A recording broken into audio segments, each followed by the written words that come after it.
வணக்கம். இது சங்கிலியின் செய்திகள். சங்கிலியின் செய்திகளுக்காக எஸ். கலாதேவன். இனி பிரதான செய்திகள். முன்னாள் கல்வி அமைச்சர் சுசிலுடன் சேர்ந்து ரணிலை மீண்டும் சிக்க வைக்க முயற்சி. 1000 ஸ்மார்ட் படைகள் கொள்வனவு தொடர்பில் லஞ்சம் ஊழல் ஒழிப்பு ஆணைக்குழுவில் முறைப்பாடு. குழந்தை பிள்ளையின் எலும்புக்கூடு உட்பட நேற்று 8 எலும்புக்கூடுகள் கண்டுபிடிப்பு. கட்நாயக விமான நிலையத்தில் வைத்து 165 நவீன கையடக்க தொலைபேசிகள் சிக்கின. அதோடு 102 கிலோ ஏலக்காயும் மீட்பு. பாதாள குழுக்களாக செயல்பட்டு வந்த 6 பேர் இந்தோனேசியாவில் கைது. ஒரு வெளிநாட்டு செய்தி. தமிழகத்தை உலுக்கிய அம்பூர் கலவர வழக்கு 161 பேர் விடுதலை, 22 பேருக்கு 16 ஆண்டுகள் வரை சிறை, 10 ஆண்டுகளுக்கு பிறகு பரபரப்பு தீர்ப்பு. இனி விரிவான செய்திகள். முன்னாள் கல்வி அமைச்சர் சுசிலுடன் சேர்ந்து ரணிலை மீண்டும் சிக்க வைக்க முயற்சி. 1000 ஸ்மார்ட் படைகள் கொள்வனவு தொடர்பில் லஞ்சம் ஊழல் ஒழிப்பு ஆணைக்குழுவில் முறைப்பாடு. முன்னாள் கல்வி அமைச்சர் சுசில் பிரேமஜயந்த மற்றும் தொழில்நுட்ப அமைச்சராக இருந்த ரணில் விக்ரமசிங்கே ஆகிய 2 அமைச்சர்களுக்கு எதிராக லஞ்சம் மற்றும் ஊழல் குற்றங்களை விசாரிப்பதற்கான ஆணைக்குழுவில் முறைப்பாடு செய்யப்பட்டுள்ளது. இவர்கள் இணைந்து 1.7 மில்லியன் பெறுமதியான 1000 ஸ்மார்ட் படைகள் மற்றும் அதற்கு தேவையான உபகரணங்களை கொள்வனவு செய்ததில் வெளிப்படைத்தன்மை இல்லாததால் இவை தொடர்பில் விசாரணை நடத்துமாறு முறைப்பாடு செய்யப்பட்டுள்ளது. ரணில் தொடர்ந்தும் தீவிர சிகிச்சை பிரிவில் பொதுநிதியை முறைகேடாக பயன்படுத்திய குற்றச்சாட்டில் கைது செய்யப்பட்டு பின்னால் பிணையில் விடுவிக்கப்பட்ட முன்னாள் ஜனாதிபதி ரணில் விக்ரமசிங்கே கொழும்பு தேசிய வைத்தியசாலையில் தீவிர சிகிச்சை பிரிவில் தொடர்ந்து சிகிச்சை பெற்று வருகின்றார். அவர் வைத்தியசாலையில் இருந்து வெளியேறும் திகதி குறித்து வைத்தியர்கள் இன்னும் இறுதி முடிவு எடுக்கவில்லை என்று தெரிவிக்கப்படுகிறது. குழந்தை பிள்ளைகள் எலும்புக்கூடு உட்பட நேற்று 8 எலும்புக்கூடுகள் கண்டுபிடிப்பு.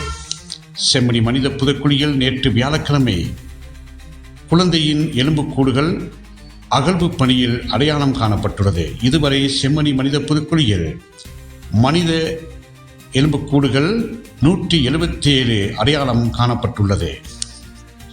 கட்நாயக விமான நிலையத்தில் வைத்து 165 நவீன கையடக்க தொலைபேசிகள் சிக்கின. அதோடு 102 கிலோ ஏலக்காய் மீட்பு. வெளிநாட்டுக்கு சட்டவிரோதமாக கொண்டு வரப்பட்ட நவீன கையடக்க தொலைபேசிகள் மற்றும் ஏலக்காய் தொகையுடன் வர்த்தகர் ஒருவர் கட்நாயக விமான நிலையத்தில் வைத்து விமான சுங்க அதிகாரிகளால் நேற்று வியாழக்கிழமை காலை கைது செய்யப்பட்டுள்ளார். கைது செய்யப்பட்டவர் கொழும்பு பிரதேசத்தைச் சேர்ந்த 36 வயதான வர்த்தகர் ஆவார். பாதாள குழுக்களாக செயல்பட்டு வந்த 6 பேர் இந்தோனேசியாவில் கைது. புலனாய்வு விசேட குழு அதிரடி விரைவில் நாட்டுக்கு அழைத்து வர நடவடிக்கை. திட்டமிட்ட குற்ற செயல்களை புரியும் பாதாள உலக குழுக்களின் முக்கியஸ்தரான கெகல் பத்ர பத்மே, பெக்கோ சமன், கொமாண்டோ சனிந்த உள்ளிட்ட 5 இந்தோனேசியாவில் கைது செய்யப்பட்டுள்ளனர். இவர்களை வெகு விரைவில் நாட்டுக்கு அழைத்து வர புலனாய்வு பிரிவினர் தீவிர நடவடிக்கையில் ஈடுபட்டுள்ளனர். பாதாள உலக குழுவினருடன் அரசியல்வாதிகளுக்கு தொடர்பு. விசார விசாரணைகள் என்றார் அமைச்சர் ஆனந்த விஜயபால. தமது அரசியல் இருப்பை தக்க வைத்துக் கொள்ள கடந்த காலங்களில் அரசியல்வாதிகள் குற்றவாளிகளை போஷித்து அவர்களுக்கு அடைக்கலம் வழங்கினார். இதன் காரணமாகவே இந்த நாட்டில் பாதாள உலக குழுக்களின் செயற்பாடுகள் தலை தூக்கின. ஆனால் தற்போது நாட்டில் சட்டத்தை மிஞ்சிய எவருக்கும் அதிகாரமில்லை என்று தெரிவிக்கப்படுகிறது. இறுதியாக இந்திய செய்தி.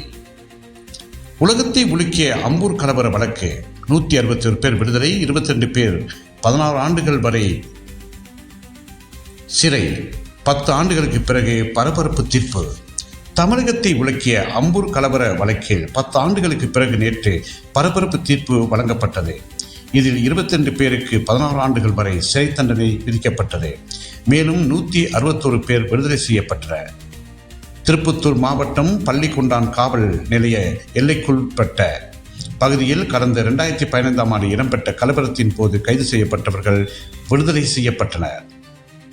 மீண்டும் ஒரு செய்தி அறிக்கையில் சந்திக்கும் வரை அன்பு வணக்கம். செய்திகளை உடனுக்குடன் தெரிந்து கொள்ள எமது இந்த சங்கிலியன் சேனலை சப்ஸ்கிரைப் செய்து எம்மோடு இணைந்திருங்கள். நன்றி, வணக்கம்.